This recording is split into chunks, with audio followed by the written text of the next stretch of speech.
Greetings, my name is Demonique Padaway, and today we're going to talk about veterans of the United States military. This discussion today will be from a point of view of two different professionals that handle and deal with veterans on a daily basis that suffer from different psychological disorders, and they need these helps from these experts. Veterans have different needs that can be stress related that occur mostly due to war. PTSD can come from a lot of things, but today we're talking about veterans and war. So this could be because of the loss of a colleague, a loved one. It could be uncontrolled situations that happened at war. It didn't have to be death, it could be the noise, but it also could be seeing the dead bodies of our friends or people that we don't even know. So veterans coming back need some kind of psychological assistance to be able to recover from such conditions. Today we'll look at the point of view from two different professionals available for handling veterans that are psychiatry and counseling. The two professionals today we'll talk to will be Dr. Jonathan Shea and Dr. Stacy Tucker. Dr. Jonathan Shea is a clinical psychiatrist from Mobile, Alabama. He got his PhD from the University of Pennsylvania, and he is known for his research on complex post-traumatic stress disorder. He explains how to prevent mental health caused by war to the veterans. He feels that some terms should not be used while dealing with these mental issues. PTSD is considered a mental issue.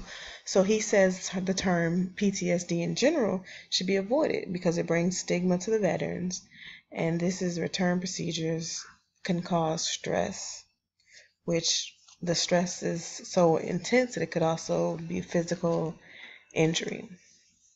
Stacy Tucker is a clinical counselor from the Department of Veterans Affairs. She was born and raised in Slidell, Louisiana. She specializes in mental health counseling and is a veteran of the United States Army herself. Counseling of veterans by Ms. Tucker is normally done when she believes the power of communication to allow these individuals to express his or her feelings and problems by providing them with a comfortable and safe environment. Her counseling style uses different methods and techniques to promote healthy living. The counselor also works closely with the family and friends of the veterans to show them how to utilize the different models that she will teach. So Dr. Shea suggests 3 different ways of preventing psychological and moral health problems with the veterans: cohesion of the people, training, and leadership.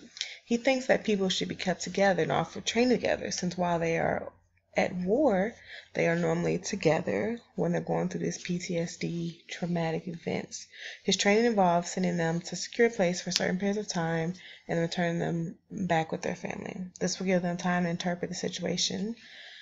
The leadership concept on professionalism just helps the people going through the traumatic events know that they have their leadership that was there with them.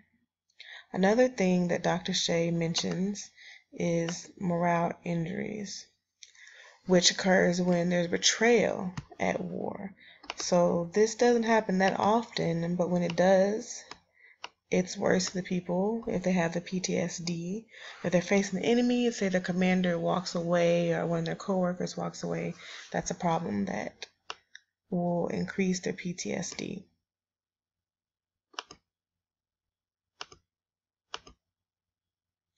Dr. Stacy states when it comes to PTSD, therapy sessions is mostly what she uses for her counseling. Also, we have rehabilitation. They are away from people and don't have a lot of outside guidance, so they can deal with a lot of issues themselves. Both professionals believe in having help from their family and friends. Dr. Shea believes this can easily be done with the proper training and leadership over the individual, and Dr. Tucker believes this can be done with a person having long-term treatment where they can fully express their issues that they are dealing with on the inside, along with their friends and family. Majority of veterans do suffer from these mental illnesses and mental needs, but there are always help available for them.